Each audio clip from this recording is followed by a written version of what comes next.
Promova TV, a home of testimonies.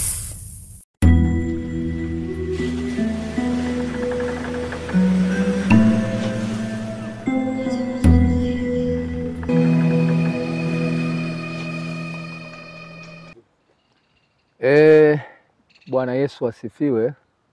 Kwa mara nyingine tena niliyeko mbele yenu ni mtumishi wa Mungu, mchungaji Cosmas Jumaa Hamisi, mchungaji ambaye kwa neema ya Mungu nimepata nafasi ya kuwa na watu wa chombo cha Promova TV, na huu ni mwendelezo katika ushuhuda ambao nimeanza kushuhudia mimi mchungaji Cosmas. Kwa hiyo kwa mara nyingine nipende kualika kwa mwendelezo juu ya ushuhuda wangu katika maisha ambayo yamekuwa mapito marefu sana katika maisha yangu. Kwa kuwa tayari nimekwisha kualika, basi ni vema tuweze kuomba ili kumkaribisha Mungu aweze kuwa pamoja nasi katika kipindi hiki. Na tuombe. Mungu wetu na Baba yetu wa mbinguni, Baba, katika jina la Yesu Kristo, wewe Mungu uliye hai, tunaendelea Bwana kukuhimidi wewe, kukusifu na kukuabudu siku zote. Asante Mungu wetu na Baba yetu wa mbinguni, kwa kuwa umekuwa mwema sana katika maisha yetu, na zaidi sana Bwana, hata mimi mtumishi wako Cosmas mchungaji, ambaye wewe mwenyewe umekupendeza nipate kibali katika chombo hiki Bwana, kwenda kushuhudia maisha ambayo niliyaishi huko zamani, lakini sasa nikiwa nimesimama imara katika imani. Ninaomba Mungu Baba uweze kuwa pamoja nasi, na naomba sana kwa njia Roho wako Mtakatifu Bwana ukapate kuniongoza na kunisimamia, na zaidi sana Bwana kupitia ushuhuda huu ambao Bwana mtumishi wako nitautoa hapa, ninaomba Bwana ukapate kuwaponya na wengine ambao kwa namna moja ama nyingine yawezekana bado hawajakuamini wewe. Asante kwa kuwa wewe Mungu umeyasikia haya niliyoyaomba, na utakuwa pamoja nasi kwa Yesu Kristo Bwana wetu. Amen. Basi ninashukuru kwa sababu umenipa muda nipende kukualika, na utakapokuwa ukiusikiliza ushuhuda huu uelewe kwamba liko kusudi la Mungu juu ya maisha yako.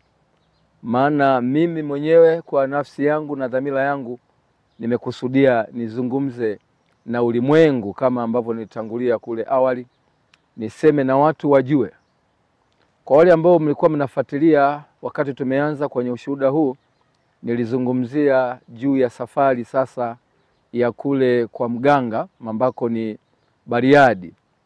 Kama mtakumbuka, niliwashuhudia kwamba baada sasa ya kuwa nina huyo rafiki yangu ambaye alinichukua na kunipeleka kule Bariadi kwa mganga, niliwashuhudia kwamba alipofika pale aliniachia fedha za kujikimu, kisha yeye akawa ameondoka. Kwa hiyo mimi nikabaki pale kwa mganga tukiwa na foleni ndefu sana kama ambavyo nilisema kwenye vipindi vilivyopita huko nyuma. Kwa hiyo nikiwa pale baadaye nilishuhudia kwamba nilipata nafasi ya kuonana na huyo mganga. Na kama mtakumbuka nilisema Bariadi niliyoisema eneo ambalo tulikwenda kwa mganga huyo panaitwa Bunamala Mbugani. Na mganga huyu alikuwa ni kabila la Wasukuma, tena alikuwa ni Mnyantuzu. Na nilivyopokelewa pale nilishangaa kukuta watu wengi sana katika eneo lile. Na huwa nikivuta kumbukumbu zangu mpaka leo huwa naiangalia ile picha, hakika nilikuwa nimeingia kwenye majanga makubwa sana. Na mimi mchungaji nimedhamiria, na nashukuru kila wakati na kila saa Mungu amekuwa akiniwezesha kunipa nguvu, pamoja na kwamba mambo haya nayo yashuhudia ni mazito, lakini mimi Mungu nilimuomba, nikamwambia Bwana Yesu, tafadhali madamu wewe umeniokoa, ninaomba nipe ujasiri. Maana kuna watu wengi wanaokolewa, lakini wakishaokolewa wengine wanaona aibu, au wengine wanaogopa, labda wakati mwingine wanafikiri wakiyasema mambo yao huenda labda wanaweza wasiaminike sana, aidha wakajeruhiwa. Mimi namshukuru Mungu, wakati nimeanza kushuhudia maeneo mbalimbali ambayo nilipata neema, ikiwemo makanisani, kama nilivyojitambulisha kwamba mimi ni mchungaji na niko na makanisa ambayo ninayasimamia, na nikiwa chini ya askofu kama nilivyosema kwenye utambulisho, askofu wangu anaitwa Daktari Elias Mazi Chakupewa. Mimi nimekuwa nikishuhudia, na haya ambayo nimekuwa nayashuhudia, lengo langu mimi ni kukufanya wewe msikilizaji na mtazamaji utakapokuwa unatazama kupitia Promovo TV uone kwamba kumbe hakika yuko Mungu anayeweza kutenda, yuko Mungu ambaye anaweza kufanya vitu ambavyo sio rahisi mwanadamu kuamini. Na mimi nataka niseme niko tayari kuendelea kushuhudia. Kwa hiyo tutaendelea na ushuhuda. Kwa hiyo nikiwa kwa mganga pale, baada ya kuwa nimeshapokelewa tayari, nilipewa masharti ya namna ya kuishi kwa mganga. Nakumbuka miongoni mwa masharti niliyoyapewa ni pamoja na kwamba kwanza hauruhusiwi kuoga maji ya aina yoyote ukiwa pale kambini kwa mganga, isipokuwa utaruhusiwa kuoga maji yaliyo na mchanganyiko wa dawa ambazo mtakuwa mmepangiwa kuoga. Hiyo ilikuwa ni miongoni mwa masharti niliyopewa. Lakini sharti la pili ni kwamba yoyote nitakayemuona pale tulitakiwa tumheshimu kama ni ndugu. Na pia tukaambiwa kwamba tukiwa pale tutalala mazingira yoyote madamu kila mtu awe tayari. Na tukaambiwa kwamba tutaendelea kupewa masharti kulingana na muda au kadiri mambo yatakavyokuwa. Hasa kwa kuwa mimi tayari nilikuwa na tamani na nimeshaingiwa na tamaa ya kupata utajiri, nilikuwa tayari kuyapokea hayo. Lakini pia tukaambiwa jambo jingine na mganga yule kwamba pale kuna vichaa. Wale tusiwadhalau, tusiwanyanyapae, na tukaambiwa hata kama labda muda wa chakula umefika, umechukua chakula kwenda kutumia, alafu ikatokea hao vichaa wakaja kutaka kushiriki chakula na wewe, tuliambiwa na mganga ni marufuku kuwanyanyapaa. Maana yake kwamba kama ni chakula uweze kula na yeye bila kujali yuko katika hali gani. Basi yote na mimi nilikubaliana nayo, na kwa kuwa niliwakuta watu pale wengi kama ambavyo nimetangulia kusema, tena wengine nilishangaa, maana nilikuta wengine walikuwa ni wakubwa tu, watumishi wa serikali. Baadhi yao niliwafahamu kwa majina pale kwa sababu niliwahi kuona pia kwenye media, yani kwenye vyombo mbalimbali. Kwa nikabaki na shangaa, wengine nimewakuta pale kwamba kumbe na huyu yuko hapa. Kwa hiyo ilikuwa mambo ya kutisha sana. Kwa hiyo niliishi pale kwa mganga, nikakaa mwezi wa kwanza. Kila siku tulikuwa tunaoga dawa, ambao dawa ile ilikuwa inachanganywa kwenye maji, na kisha ndani ya maji yale ukiondoa dawa, wakati mwingine walikuwa wanaweka maziwa. Maziwa haya yani ng'ombe aliyekamuliwa maziwa, yale maziwa ambayo bado hayajagandishwa, bado maziwa mabichi, walikuwa wakati mwingine wanatuchanganyia, tunaoga pamoja na dawa. Aidha wakati mwingine tulikuwa tunachanganyiwa maziwa pamoja na dawa, lakini pia na mavi ya ng'ombe mabichi. Kwa hiyo tuliendelea na maisha hayo. Nikakaa mwezi wa kwanza, nikakaa mwezi wa pili, nikakaa mwezi wa tatu. Wakati naingia mwezi wa tatu, ninakumbuka wakati huo sasa nimesha kuwepo pale, nimeshaanza kuwa mwenyeji katika kipindi hicho chote, maana yake kwamba masharti yote nimeyazingatia. Nakumbuka sasa nikiwa nimeingia sasa takriban sasa mwezi wa tatu umekaribia, kabla bado siku chache tufike miezi mitatu, nikawa nimeitwa na msaidizi wa mganga. Moja ya tukio ambalo ninataka nilisimulie ambalo lilinistua sana ni kwamba baada ya kuwa msaidizi wa mganga ameniita, akaniambia kwamba sasa unahitajika kule kwa mzee. Maana tulishazoea kwamba ilikuwa ikitokea msaidizi wa mganga, wao walikuwa wanamuita kanumba au kanyumba. Kwa hiyo yule kanumba ambaye anasaidia mganga majukumu madogo madogo, ilikuwa tumeshazoea kwamba ukishaona amekuita na kukukutanisha na yule mganga ambaye ndio mtaalamu wa sisi wote tuliokuwepo pale, maana yake kwamba siku zako za kuruhusiwa, aidha ile ndagu yako maana yake inakuwa imekwisha karibia, imeiva tayari. Unaweza kwenda sasa kupewa masharti ili ukiyaweza uweze kuruhusiwa kuondoka, na endapo utashindwa basi uweze pia kutimuliwa pale. Maana wengine walikuwa wanashindwa kwa sababu masharti yalikuwa magumu, na wale ambao walikuwa wanashindwa walikuwa wanaruhusiwa kuondoka, maana yake unafunga begi unakwenda nyumbani kwenu. Kwa hiyo mimi siku hiyo msaidizi wa mganga akawa ameniita, na akanipeleka kwa huyo mzee. Ilikuwa mida ya jioni nakumbuka mpaka leo. Baada ya kufika nikaingia kwenye kajumba, hivyo vijumba kama viduku, ni viduku vile vijumba vya duara, vijumba vya mizimu. Nikawa nimeingia hapa, ilikuwa mishale ya jioni kama nilivyotangulia kusema. Kwa hiyo baada ya kuingia mle nikamkuta yule mganga, lakini pale chini palikuwa pametandikwa ngozi ya mnyama, lakini pia palikuwa pembeni yake kwa kuna kiti aina fulani wanaita vigoda, vile viti vya miguu mitatu kilikuwa kiko pale. Na baada ya kuwa nimefika pale nikawa nimeambiwa nisimame, nisikae, nikawa nimesimama. Lakini mganga alikuwa amekaa na msaidizi wake pale. Mimi nikaambiwa nisimame. Nataka nikushuhudie yaliyotokea baada ya kufika kwenye kile chumba. Nachokumbuka mganga akawa anazungumza katika lugha ya Kisukuma. Unajua mimi kama nilivyojitambulisha kwamba ni Mnyamwezi, na kama ni Mnyamwezi kwa hiyo baadhi ya maneno ya Kisukuma nilikuwa nikiyafahamu, na yale ambayo yalikuwa yanatoka kwa lugha ambayo ni ngumu kidogo nikishindwa kuyafahamu alikuwa ananitafasiria yule msaidizi wa mganga ambaye anaitwa Kanumba.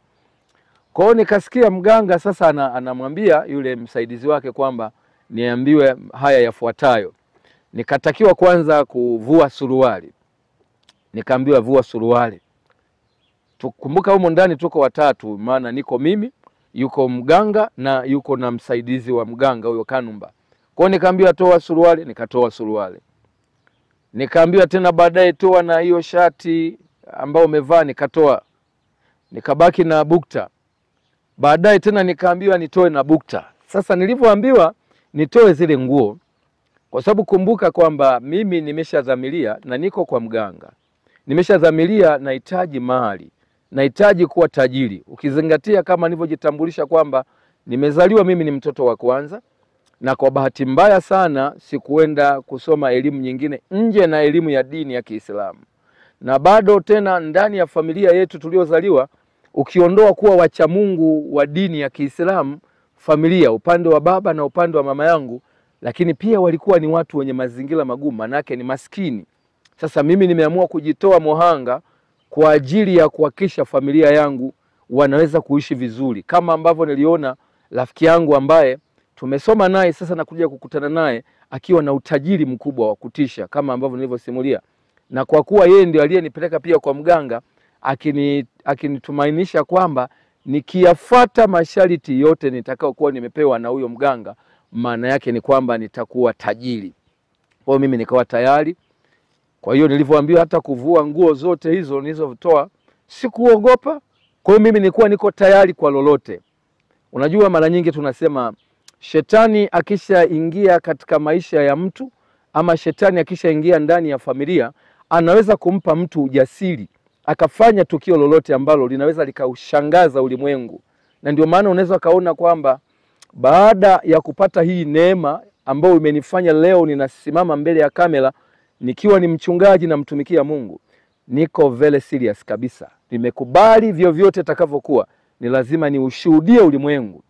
Lazima niushuhudie ulimwengu wajue kwamba katika dunia hii tunaoishi yuko Mungu ambaye haangalii kiwango cha dhambi na makosa aliyoyafanya mtu, bali anapokuwa amemstahilisha mtu yule kumuokoa, anaweza kumuokoa wakati wowote na saa yoyote ambayo mtu huyo hakutegemea.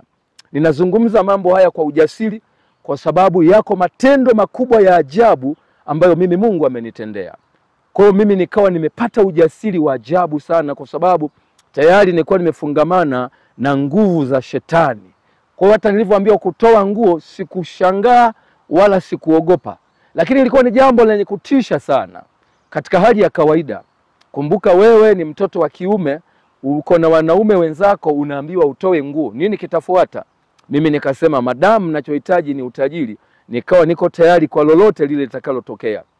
Kwa hiyo baada ya kuwa nimetoa hizo nguo, baadaye nikaambiwa nimalizie na nguo ya ndani ambayo nilikuwa nimebaki nayo. Kwa hiyo nikawa nimetoa nguo zote, nikabaki kuwa niko uchi wa mnyama kabisa kabisa kabisa. Baadaye nikasema hapa kitakachotokea leo ni balaa. Lakini nakumbuka baadaye, baada ya kuwa nimetoa nguo zote, mganga akanitaka nifunike macho, nifumbe macho. Na baada ya kuwa nimefumba macho, alianza kuzungumza lugha fulani ambayo nafikiri ilikuwa ni lugha ya mizimu, akiashiria mambo fulani ambayo alikuwa akiyafanya. Na baada hapo nikaambiwa kwamba sasa nitulie mle kwenye kile chumba, wao wanatoka. Nikiwa katika hali hiyo ya kuwa uchi, ila nikaambiwa nisiogope chochote ambacho kitatokea. Nikaambiwa na yule msaidizi kwamba huo ndio mtihani wako sasa, baada ya kuwa umekaa takriban karibu miezi 3. Endapo utafaulu mtihani huu wa kuvumilia hili ambalo linatokea, ndio utakuwa umefaulu kupata angalau kile ambacho umetamania kuwa nacho. Kwa hiyo nikaambiwa nisiogope, nikatulia. Hasa hali nimetulia, nakumbuka baadaye nimefumba macho, nimesimama pale, nikaanza kusikia harufu kama ya wali. Na kwa kuwa sasa nilikuwa kwa mganga, nina takriban hiyo miezi 3 kama nilivyosema, tangu nimefika pale hatujawahi kula wali. Sasa nilivyosikia harufu kama ya wali, moja kwa moja akili yangu nikajaribu kutafakari, ikanituma akili kufikiri kwamba huenda labda napewa sharti la kuletea sinia labda la ubwabwa, yani wali. Nijaribu kupewa masharti kwamba labda huo wali utakuja labda mwingi sana au utakuwa ni wa namna gani. Sasa nikawa hiyo ni katika kutafakari, akili najaribu kujiuliza yenyewe kwa wenyewe. Lakini sikusikia mtu akipisha hodi katika hicho kijumba, hicho kiduku ambacho nilikuwa. Zaidi tu nilianza kusikia harufu ikiendelea kuongezeka kadiri muda ulivyokuwa unazidi kwenda. Na kwa kuwa nilikuwa nimefumba macho, niliendelea kutulia hivyo. Ila baada ya dakika kadhaa, ile harufu ikiwa imeshatapakaa kwenye kile kijumba chote, ndipo nilianza kusikia na nikaanza kuhisi kwenye miguu yangu kama kuna ubaridi, kama kuna kitu fulani kinanitembea hivi kwenye miguu huku chini. Sasa ndipo nikaanza kustuka, kuna kitu gani? Maana kumbuka mimi picha yangu nimejenga kwamba huenda labda kuna wali unaletwa. Sasa naanza kusikia vitu vingine. Ambacho ninachotaka nikuambie ndugu mtazamaji wa Promovo TV, nilichokuja kushangaa ni kwamba nilijaribu kama kufumbua macho, maana nilihisi kuna vitu vinanitambaa na nasikia kuna ubaridi kule chini. Nilipokuja kufumbua yale macho, nafumbua macho namna hii, pap, kitu ambacho nilikutana nacho kilikuwa kitu cha kutisha.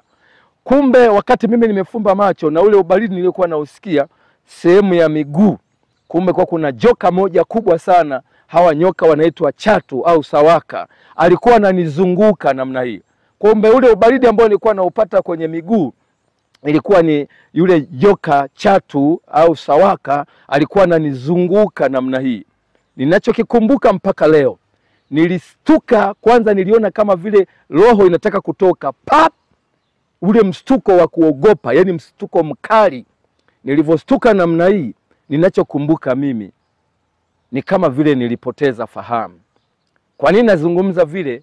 Maana yake ni kwamba sikupata tena akili ya kujua kilichoendelea, na kumbukumbu zangu zinaniambia, na ndio maana naendelea kushuhudia jambo hili. Nilikuja kupata fahamu tayari pamesha kuwa asubuhi yake. Na nikuja kujua kwamba ni asubuhi yake kivipi, ni baada ya kwamba yule mganga na msaidizi asubuhi sasa ndio waliingia tena, wananikuta mimi niko kwenye kile kijumba, yani kile kiduku. Sasa wananikuta pale, wananisemesha, ndio narejewa na fahamu, ndio narejewa kupata fahamu. Sasa fahamu ndio zinakuja namna hii, ndio nasikia naulizwa unaendeleaje? Ananiuliza yule mganga. Na wakati anauliza, mimi sasa nikawa najishangaa namna hii. Nilichokuja kugundua, bado niko katika ile hali, nimesharejewa fahamu sasa, yani fahamu zimenirudia, na kuja kujikuta bado niko katika ile hali ya uchi wa mnyama. Maana yake kwamba sasa naambiwa saizi ni asubuhi tayari. Nakumbuka lile tukio la mimi kuingia kwenye kile kijumba ilikuwa kama jana yake, maana yake jioni. Kwa hiyo ina maana kwamba nimelala pale nikiwa sina nguo ama nimefanyaje, ndio nikawa najaribu kutafakari. Baadaye nikaanza kupapasa mwili, nikawa nimeona mwili kama una utofauti. Ninaona kwenye mwili wangu kama kuna vitu vina nata hivi, kama vile mtu aliyepakaliwa mlenda mwili mzima. na bahati nzuri nilikuwa na nywele, nilikuwa sijakata nywele, nikawa nashika hata huko kichwani, ninaona pia na nywele ni kama vile zimepakaliwa kama mlenda fulani. Kwa wale watu wa bara, ninapozungumza mlenda wanafahamu. Na kwa kuwa mimi nasema haya, nashuhudia haya kwa ulimwengu mzima, bado niko pale pale kwamba lengo langu kutoa shuhuda hizi ili watu wajue kwamba hakika yuko Mungu anaweza kufanya vitu ambavyo mwanadamu wa kawaida hawezi kuvifanya. Kwa hiyo basi baada ya hapo mganga nikasikia anamwambia msaidizi wake kwamba huyu amefaulu, na kwa kuwa amefaulu basi atabaki hapa, maana masharti tuliompea au tuliompatia ameyafaulu. Kwa hiyo baada ya hapo nikaambiwa sasa nivae bukta. Kwa hiyo nikawa nimevaa ile bukta, nikaambiwa zile nguo kwanza niziache hapo nisivae. Kwa hiyo baada ya hapo yule msaidizi wa mganga akaja na maji, akatoka nje, afu baadaye akaja na maji akaingia nayo kwenye kile kijumba, maji tu hayo ambayo ya kawaida ambayo tumekuwa tunaoga pamoja na dawa. Kwa hiyo baada ya kufika na yale maji, yule msaidizi wa mganga akachukua dawa akaweka ndani ya kile kindoo chenye maji, akaweka dawa na pia akaweka mavi ya ng'ombe mabichi, na mtazama hivi wakati anafanya ule mchanganyiko, akaweka na maziwa. Yote matukio yanafanyika na yaona. Ndipo nikaambiwa niende sasa nikaoge. Basi nikatoka na bukta yangu na yale maji, nikaenda sehemu ya kuogea, na kulikuwa hakuna mabafu kimsingi, hata vyoo vilikuwa hakuna pale. Na kwa kuwa alikuwa yule mganga anaishi mazingira ya mbugani, ndio maana pale eneo lile pakaitwa Bunamala mbugani. Kwa hata kujisaidia watu walikuwa wanaenda kujisaidia tu polini huko. Kwa hata kuoga pia mimi nilikwenda tu kuoga maeneo ambayo ni polini humo. Kwa hiyo tulikuwa tunaishi katika mazingira hayo. Kwa hiyo baada ya kuwa nimeoga ndipo nikarudi tena kwenye kile kijumba. Mganga akauliza, tayari umeshaoga? Nikasema tayari nimeshaoga. Na yale maji wakati nimepewa yenye mchanganyiko na dawa, niliambiwa hata masharti namna ya kuoga tofauti na siku zingine. Hiyo siku nikatakiwa kuoga kwa masharti. Maana yake kwamba niliambiwa nachukua yale maji, naweka kwenye mdomo, nasukutua, natema natema kwa kunuia kile ambacho nakihitaji. Kwa hiyo unatema kwa kuangalia kama ni mashariki, magharibi, kaskazini na kusini. Unanuiza yale maneno yako ambayo wewe unatamani. Kwa hiyo nikawa nazungumza maneno yale kwamba lengo la mimi kufika pale ni kwamba nilikuwa nahitaji utajiri. Kwa hiyo baada ya kuwa nimemaliza kuoga na sasa nimeingia kwenye kile kiduku au kile kijumba cha mganga, ndipo nikakalishwa sasa kwenye kile kiti ambacho nilisema ni kigoda cha miguu mitatu. Kwa hiyo nikakaa pale. Baada hapo mganga akatoa tena dawa nyingine akanichanja. Na wakati ananichanja alinichanja chale. Hasa wakati ananichanja chale wala hakutumia wembe kama huu wa kawaida ambao nimeona watu nilikuwa nikiuzoea kipindi kile watu wakitumia. Maana kama nilivyosema pia baba yangu alikuwa ni mtaalamu wa mambo ya uganga wa kimajini na nini. Sasa hapo nikaona tena kuna utofauti kwamba nikawa nimechanjwa na kidude fulani kimekaa kama kisu hivi. Kwa hiyo nikachanjwa, nikapakaliwa dawa. Baada hapo nikaambiwa sasa vaa zile nguo zilizobaki, nenda kajichanganye na wenzako, siku zako za kuondoka zimekaribia. Basi nikawa nimetoka pale nikaenda kujichanganya na watu wengine pale, tukaendelea na maisha. Kwa hiyo baada ya muda nikiwa niko pale ndipo sasa ninakumbuka nikawa limekuja tukio jingine ambalo pia nitalizungumza katika yale ambayo nitayashuhudia. Kama mnakumbuka kule mwanzo nimewambia kwamba wakati naingia kwa mganga pale nilipewa masharti kama ambayo wamepewa wenzangu, kwamba mtu yoyote ambaye anaonekana pale ana hali ya utahila, yani mtu aliyelukwa na akili, endapo atatamani kula na wewe ukiwa umekwenda kuchukua chakula, usiogope, usimnyanyapae wala usimfukuze. Ndugu yangu, kuambia kitu kimoja, mtazamaji wa Promovo TV. Siku moja nimechukua ugali, na kumbuka ilikuwa mboga fulani inaitwa mboga ya kienyeji inaitwa mlenda, ambao ukiutengeneza ule unakorogwa unatengenezwa mlenda, wanakula Wasukuma, wanakula na baadhi ya watu wa Singida, hasa Singida na kule upande wa Unyamwezini. Hiyo mboga inaitwa mlenda. Hasa sio nimechukua ugali na mboga hiyo ya mlenda, nimeshauchukua ugali na uweka sehemu kwa maandalizi ya kula, akaja kichaa mmoja katika wale vichaa wengi walikuwepo pale. Hiyo siku sintoisahau. Yaani yule kichaa alikuwa ni mwanaume nakumbuka mpaka leo. Lakini ndio alikuwa kichaa mchafu kwa pale kwenye ile kambi ya yule mganga.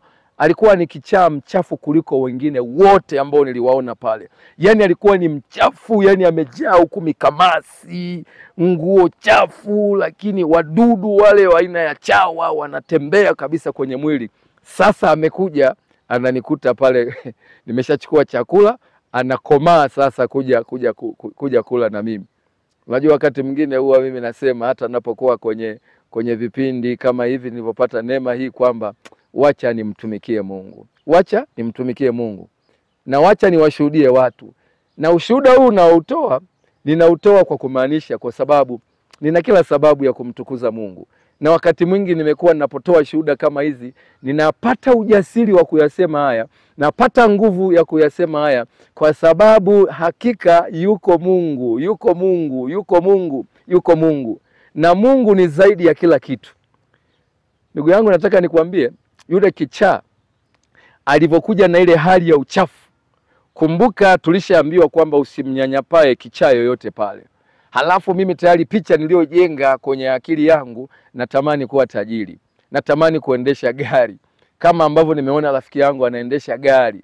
Unajua wakati ule miaka ile unapozungumza Toyota Land Cruiser 1HZ unazungumza ni mamilioni ya fedha. Hata sasa naamini ni mmoja ya magari ambayo yana gharama sana hasa kwa nchi zetu za Afrika Mashariki ikiwemo na Tanzania. Tunaona hata serikali imekuwa ikiyatumia magari hayo katika taasisi zake mbalimbali.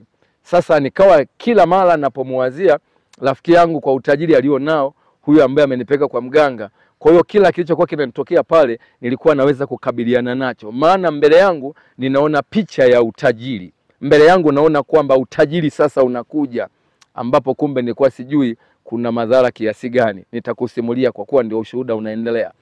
Kwa hiyo baada ya yule kichaa kufika pale, kumbuka kwanza hakukumbuka maji kwa sababu ni kichaa, hawezi kukumbuka maji. Kama ameshindwa kuoga, hawezi kukumbuka kunawa maji katika mikono yake ili aweze kula na mimi. Alifika akavamia kile chakula, akamega ule ugali pale, akaenda katoweza kwenye ile bakuli ya mboga hiyo mlenda. Sasa na kwa sababu aina ya mboga na ugali wenyewe akatoweza mtonge mkubwa namna hii. Kabeba ule mtonge akapeleka pale, akapeleka mdomoni. Ilikuwa mtihani. Sasa anachukua ugali na mboga anapeleka, manake anapopeleka kwa sababu ni kichaa anapeleka moja kwa moja mikamasi na kwenda anarudi tena. Mimi nilivumilia. Na ndio maana nasema kwamba hakika wacha Mungu anisaidie ushuhuda huu ninapoendelea kuutoa na kuambia ulimwengu. Ninaamini kabisa kwamba kusudi la Mungu mimi kuniimarisha na kunitoa katika mazingira hayo ambayo nilikuwa nimezama, nafikiri lengo lake Mungu ilikuwa ni kuja kukushuhudia wewe unayenitazama kupitia Promovo TV. Baada ya kuwa nimekula na yule kichaa, baadaye akawa ameondoka, tumemaliza kula na yeye, eti ananikamata ananikumbatia katika hali ile ya uchafu na nini. Hiyo ilikuwa ni mitihani ambayo nilipitia nikiwa pale kwa mganga. Lakini mtihani mwingine ambao naukumbuka ukiondoa huyo kichaa, siku moja pia nikaitwa sasa na mganga, nikaambiwa sasa kwa kuwa masharti karibu mengi umeweza kuyafaulu, tunataka sasa tukwambie kwamba tumekuita. Yani niliitwa kwa mganga kwa staili ile ya kumtumia yule msaidizi wake. Na hiyo siku pia nikawa nimeitwa, na baada ya kufika nikaambiwa sasa tumekuita wewe kijana, ni kwamba umeonekana uko imara. Ujua wakati huo, kumbuka kama nilivyosema kwamba kuna watu wengine wameyashindwa masharti na kufukuzwa pale. Kwa hiyo hata mimi lile sharti la kulala kwenye kile chumba nikavamiwa na yule joka kubwa, yule chato, nilikuwa ni mtihani ambao nimeufaulu. Sasa naitwa kwa mara nyingine tena na mganga, ananiambia hakika tumeona wewe ni mtu ambaye una nia kweli ya kutaka kuwa tajiri. Sasa nikaambiwa na yule mganga, tutakao kuambia sasa uyavumilie kwa kuwa umeshinda mitihani mingi. Sasa tunachotaka tukwambie kwamba tumeangalia kwenye yani manake kwamba wameangalia kwenye vipimo vyao wao hivyo vya kiganga vya kishirikina, maana yake wameniangalia hapo kwenye ile mtandao wao sasa wa kichawi au wa kishirikina, wayo mambo ya machuma ulete hayo mambo ya mandagu hayo, wakasema wameangalia, wameona aliyekamata utajiri wangu, aliyekamata mimi niweze kupata mali, naambiwa ni mama yangu mzazi. Kwa hiyo nikaambiwa kwamba kama utakubali ili sharti la kukubaliana na kwamba umtoe mama yako, jambo lile liliniogopesha sana. Liliniogopesha sana. Kwa nini nasema liliniogopesha jambo lile? Mimi nimejitambulisha nikasema kwamba ni mzaliwa wa kwanza kwa baba yangu na ni mzaliwa wa kwanza pia kwa mama yangu. Sasa hapo nilijaribu kuwa na nilikuwa na kunyanzi kidogo, nilitekewa hivi, nilijisikia udhaifu hivi, nilijisikia unyonge fulani. Kwa nini nilijisikia hivyo? Mama yangu mzazi anaitwa Muamini binti Saidi.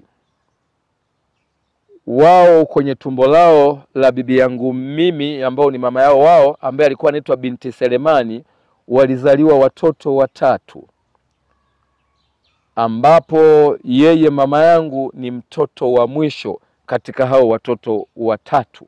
Kaka zake wako wawili. Kwa hiyo bibi yangu mimi alikuwa na mtoto wa kike mmoja tu ambaye ni mama yangu.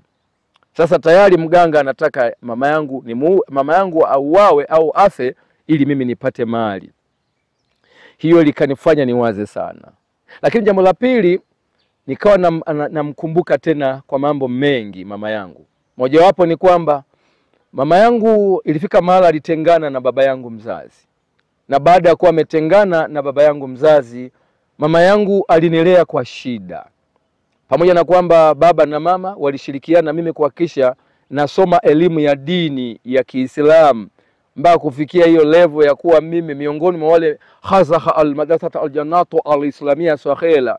Sasa leo hii mama huyu ambaye aliuza mandazi, mama huyu ambaye alichoma mahindi, kuhakikisha mimi napata kaptula ya shule. Na mimi kwa wale watu wa Tabora, na hasa unapozungumza wilaya ya Urambo, tarafa ya Usoke, kijiji cha Usoke, ukisikia jina la mama anaitwa Mama Kuku, ndio mama yangu mimi. Kwa nini alipewa jina la Mama Kuku?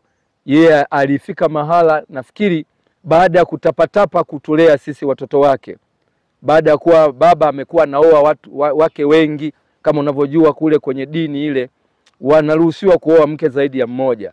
Sasa mama katika kutapatapa, baada ya kuchoma mahindi, baada ya kuchoma mandazi, baada ya kupika supu ya kongolo, ilifika mahala sasa akaingia kwenye biashara ya kukaanga nyama za kuku, ndio wakamuita jina la Mama Kuku. Sasa nikaanza kumhudumia mama yangu, moyo wa uvumilivu, kwamba nitavumilia mama yangu afe ili niwe tajiri. Huo moyo niliukosa, ndugu mtazamaji. Nikasema kumuomba mganga kwamba mzee, mimi nilikuwa naomba tu basi kama kuna uwezekano, kwa kuwa nimeyavumilia haya, nimekaa hapa siku zote na masharti yote ulionipatia mimi nimeyavumilia. Nikamwambia sasa mganga, badala ya kumuua mama yangu, unaonaje tu ikiwezekana unipe tu hata kautajiri kawaida tu kadogo, yani niweze tu kuwa na uwezo wa kula vizuri, kuvaa vizuri, yani niwe na hela ya kawaida tu badala ya kumuua mama. Yule mganga akanitazama, akatabasamu, akacheka kidogo, ndipo akasema nenda na tutakuita tena kwa mara nyingine. Kwa hiyo nikawa nimerudi, lakini katika hali ya unyonge sana. Na pale tulikuwa tunaishi, kila mmoja alikuwa na roho yake. Tulikuwa tuna watu katili sana, tulikuwa tuna watu wana roho mbaya sana. Na hata kwa nini nazungumza vile? Baada ya mimi kufika kule kambini, maana kuna wakati tulikuwa tunashare, nikaa vile watu wako magereza, mtu yuko jela, anapokuwa yuko kwenye kifungo amefungwa, anapokutana na wafungwa wenzake, wanaweza kumuuliza leo ulikuwa mahakamani vipi? Labda alikuwa na kesi ya pili na ya tatu, kama unavyojua lazima ashare na wafungwa wenzake au na mahabusu wenzake, kuambia bwana kule leo mheshimiwa jaji au mheshimiwa hakimu kasema 1 2 3, au mwendesha mashtaka imekuwa hivi na hivi.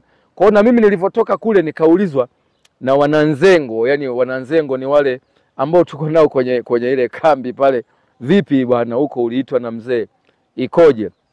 Nikasema kwamba mimi nimeitwa na mzee kule, ila changamoto ni moja, kwamba nimepewa sharti kwamba ili niweze kutoka hapa niwe tayari mama yangu mzazi afe, yani nimuue mama yangu ili mimi niweze kuwa tajiri. Nikaulizwa na bwana mmoja, nakumbuka, akaniuliza, kwa hiyo umekubali au umekuwaje? Nikasema hapana, lile jambo limenishinda. Alinishangaa.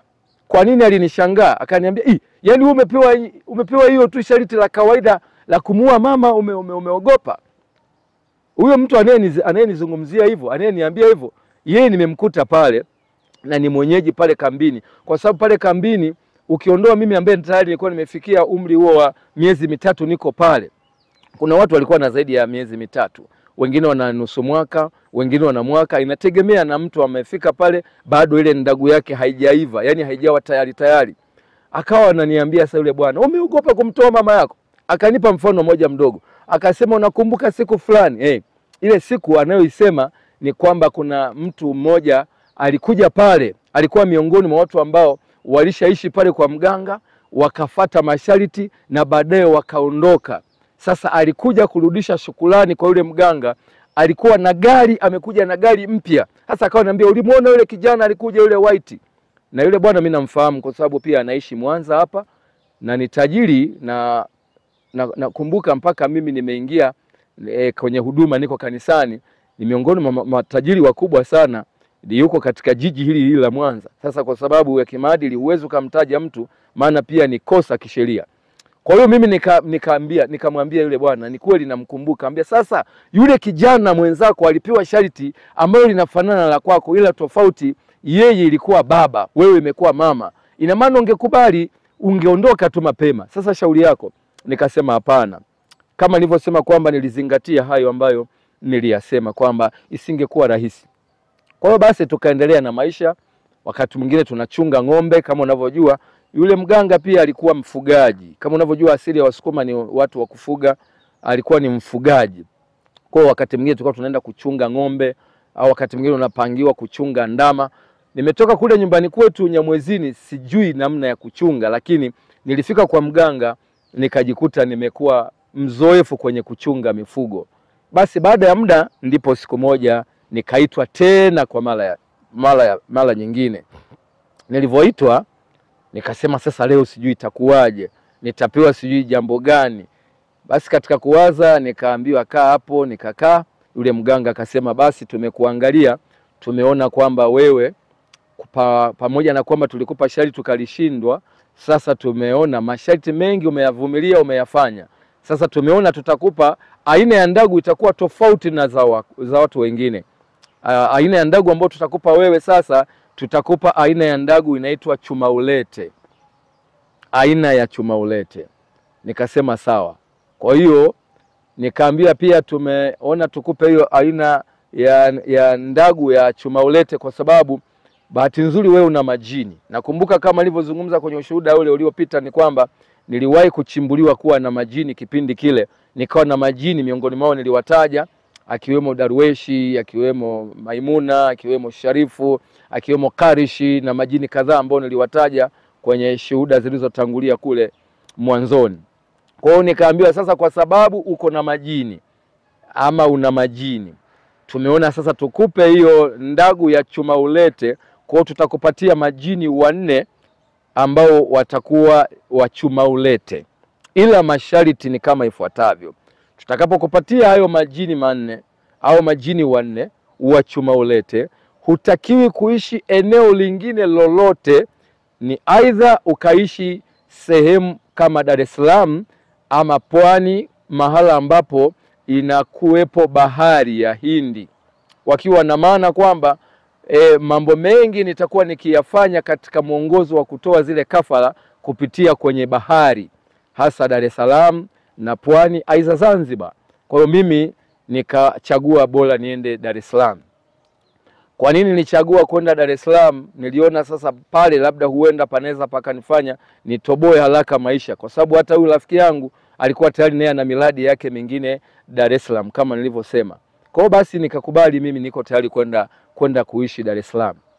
Sasa tayari hapo nikawa nimepewa Nakumbuka paka leo niliambiwa, maana niliambiwa kwamba sasa una kiasi kilichobaki kwenye akiba yako.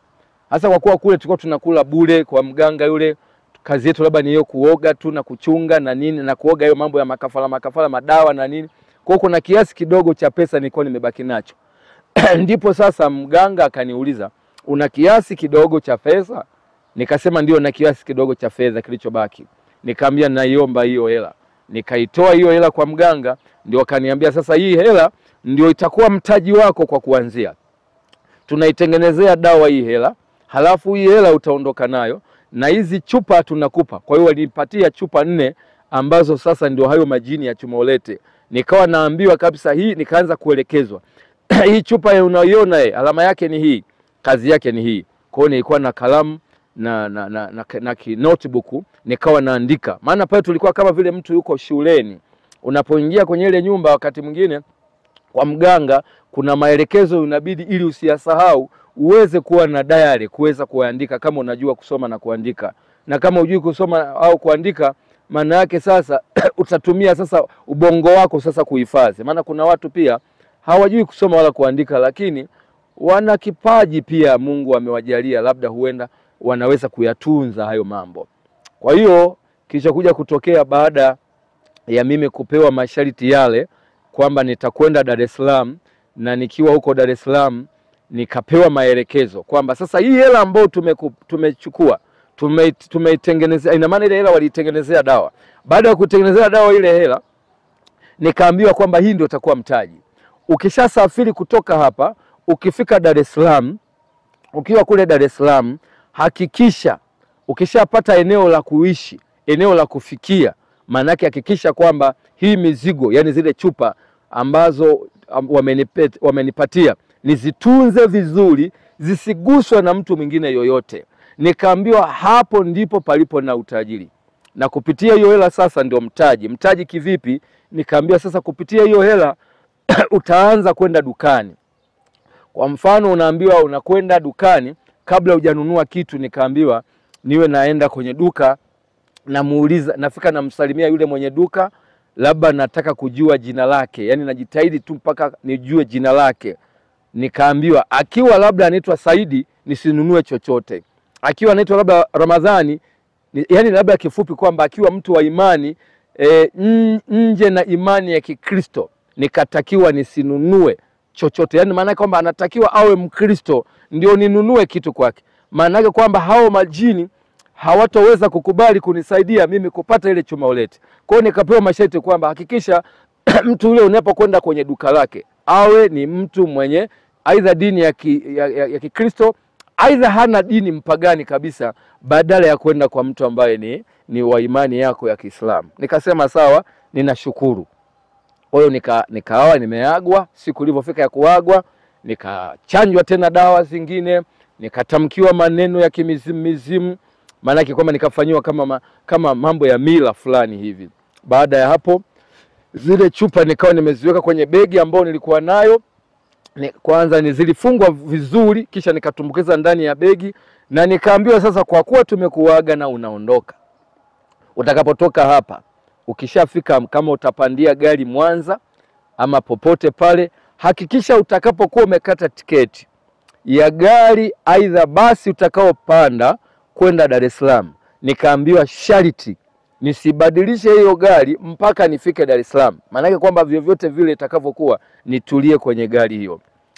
Najaribu kuyasimulia haya kwa sababu ni mapito ambayo kwangu yamekuwa historia kubwa sana, hata katika utumishi na utume ambao Mungu amenipatia.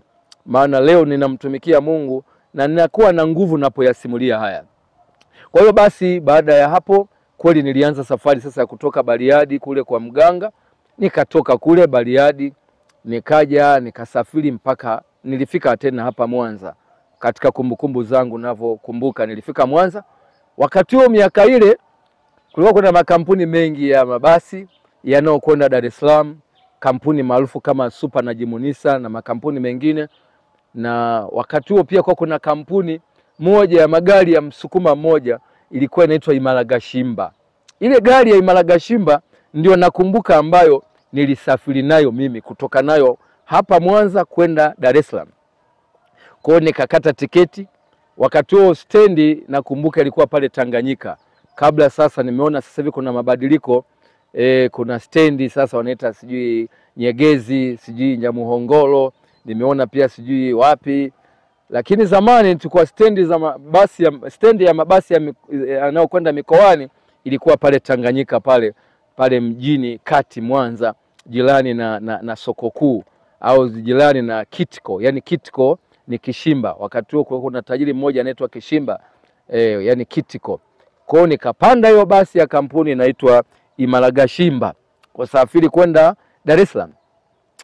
Tulivyoingia kwenye basi ile tulipata changamoto sana katika kusafiri, nakumbuka mpaka leo. Na mimi kwa kuwa nishapewa masharti na mganga kwamba nisije nikasubutu hata gari kipata changamoto, nisije nikasubutu kutoka kwenye ile gari. Kwa hiyo nilisafiri, tulivumilia mengi na wengine abiria ambao tulikuwa nao.